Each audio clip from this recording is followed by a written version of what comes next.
A man is defined by his action, not his memory.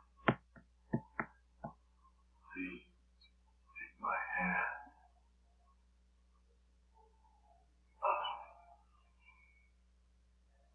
Now open your mind to me. Please. Open your mind. Open your mind.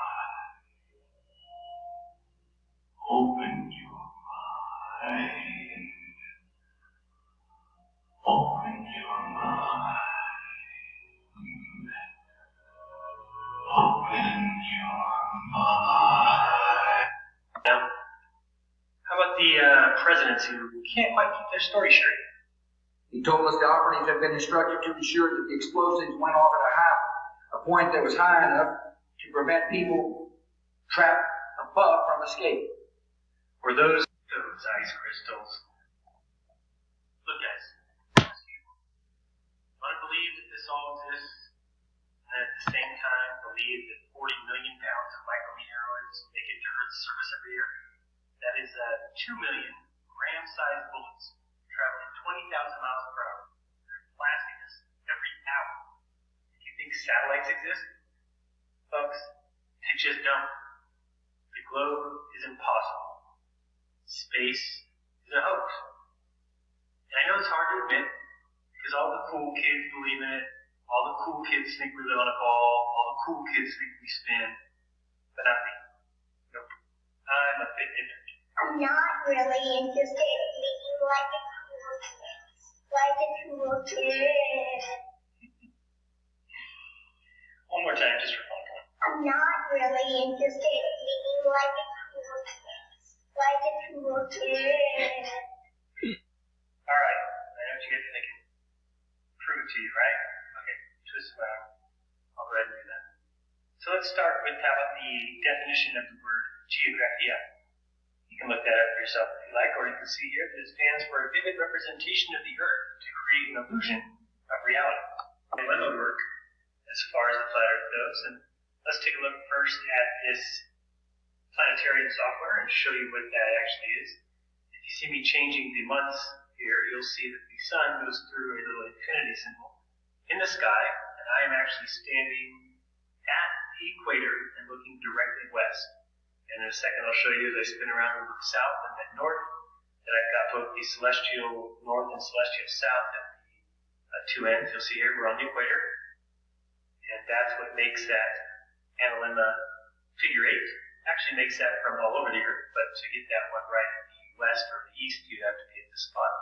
So you'll see I'm looking at the celestial north from there, where the stars rotate counterclockwise.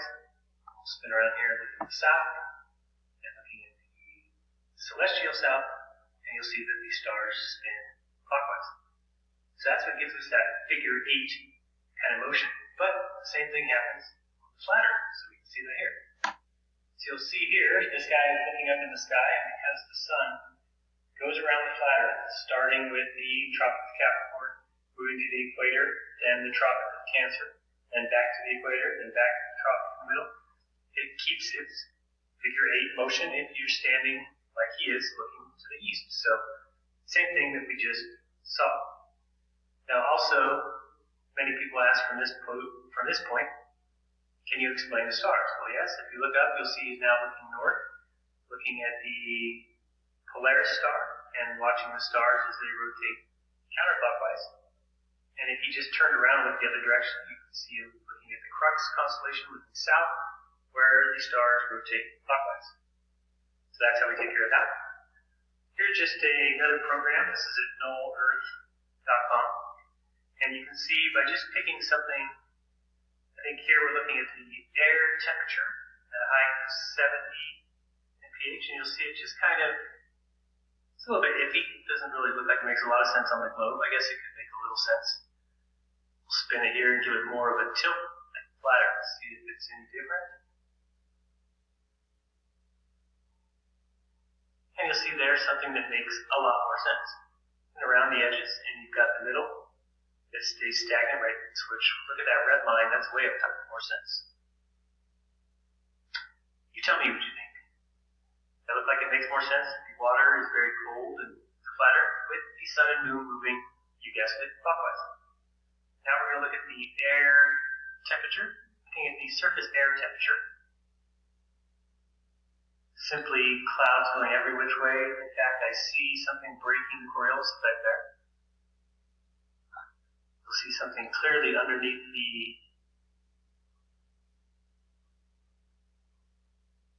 and again, we've got something that makes a little more sense. We've got the clouds just kind of staying where they're at right there in the path that the sun and moon take. And the ones on the Earth, whereas the globe had clouds going 45 different kinds of ways. Didn't make a lot of sense. Let's do a visual experiment. Join me. Then next to him, to his right, you can pretend they're holding hands if you want. Now we're going to start with number 1,000,001 and head back up to the other side. That person marked SETH. Hopefully you follow so far. Two people are standing, people on the left side as they turn toward the sun. Would be kind of climbing a hill, like that first green arrow on your left. And now, sorry, Earth, not a globe. And these girls did a little science experiment by sending the moon to space. As can clearly be seen, they also found out the Earth is not a globe. Yes, some people will tell us, we see the curvature from an airplane. Well, I tell them, no, you do not. So here you see just a little bit more information on the actual path that sure takes when you believe in the globe. So let's look again at exactly what that is that you believe, and you have to believe if you are a glober. Spaceballs. I remember that movie. You think that we are spinning 1,000 miles per hour, but you also think we're traveling around the sun at 67,000 miles per hour, which is 586 million miles per year. Not just that, but while we're doing that, the sun is also traveling around the Milky Way galaxy at 490,000 miles per hour, traveling 4.3 billion miles per year. Not just that, but while the sun is going around the Milky Way galaxy, the Milky Way galaxy is also traveling around the universe at a whopping 2.2 million, and yet, when we get back to our starting point at the end of every year, the stars reset themselves back to right where they started, yet we're 19 billion miles away from our original point. That, folks, is some magical, cosmological bullshit. So I ask you to do just one thing, and that's contemplate on the globe and on space, because both are fake. I mean, do you think that if you stood and faced south for 10 minutes and then turned and faced north, it should feel the same on the spinning ball? Come on, guys, it's 2015. How long are we going to let these clowns lie about where we live? Listen, if the globe is true, so be it. I don't care one little bit. The reason I do care is because they can't prove it. To get us to believe in their globe, they spoon-fed us. A globe in every classroom, in every textbook, in every logo, every billboard, every commercial, every single chance they got. They forced you to, one, believe in it, and two, to call anyone who doesn't an idiot. So folks, let's think. If the globe were true, why am I getting death threats? Tell me please. Why am I getting emails saying we're watching? There's a reason. And why not force these genius scientists just to prove it? Name calling and demeaning videos are not proof. And that's all I see. I know I'm not stupid, but I know proof when I see it. And when it has been shown, and ladies and gentlemen, they have shown us make-believe, CGI images, and why you might be okay with it, I'm not. My grandparents never knew where they lived, because they were lied to. And I'm going to make damn sure I know, before I die, where I live. And I'd appreciate help. And if not, I'll do it on my own, because I'm not really interested in being like a cool kid. Like a cool kid. So everyone, thanks for watching. I do appreciate it. I am trying to return all of your emails and comments, I promise you. again, just want to remind you all to be kind to one another, to lie to each other. Don't forget the most important part, that open up your mind, because there's truth inside. So until next time, JERANISM. Stay flat.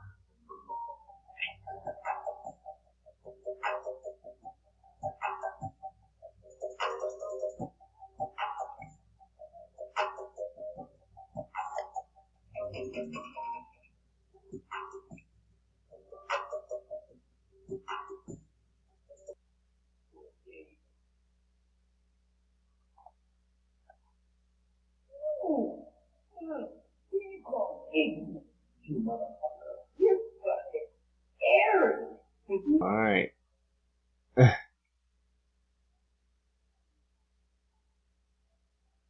So only Jewish people can make fun of Jewish people. Now watch this. Don't worry, we're going to stick with the program here. Dave and the show itself are very depending on me when it comes to how we actually shoot the show. I watch every episode in preparation for this interview. Wow. I particularly enjoy the Mighty Fight chemistry episode. Oh, the Tabitha episode. That was good. I've never heard this question before, but after seeing it, it is a perfect representation of the vagina. It is. It was exactly like that. Yeah. Very deep. Very deep. She has quite a hard look knuckle. Your imagination so creative with the actually innuendos. You're doing very well. When I never listened to. Oh, yes. Someone comes out and says, yeah. Yep. And all actors wear dresses, do some form of homosexual act, as you'll see right now. There you go. That's all I need. So this, the interview,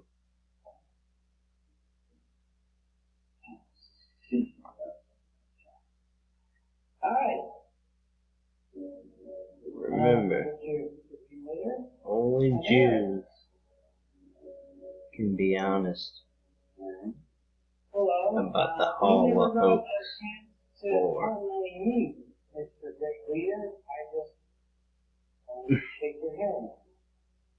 Any friend of the day.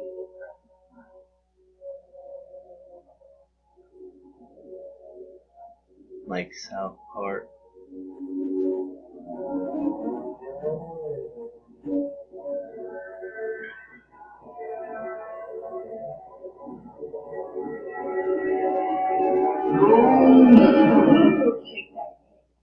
Yeah, why not? Because Aaron's a Jew. Let's go to the leadership. It's nice meeting you.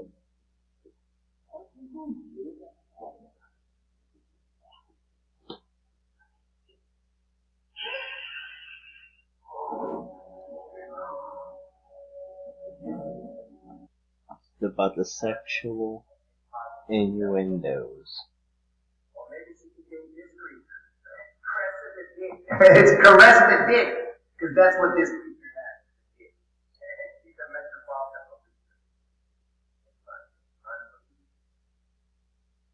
Folks, there's a math I'm going to show you, and I'm going to tell you something. It's very frightening what I'm about to show you, okay?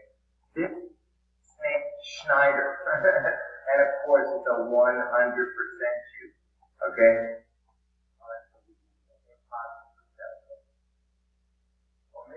Date this creature. It's crested the dick. It's caressed the dick. Because that's what this creature has, is a dick. She's a metropolitan police. Unbelievable. Comical. Folks, this is a math I'm going to show you, and I'm going to tell you something very frightening. They're laughing at it. This is kind of like, if you remember, yeah, she's running like flash dance. You just can throw some water on her right there. You see that? Now watch this, folks. Look at this creature's face, folks. Look how scary that is, man.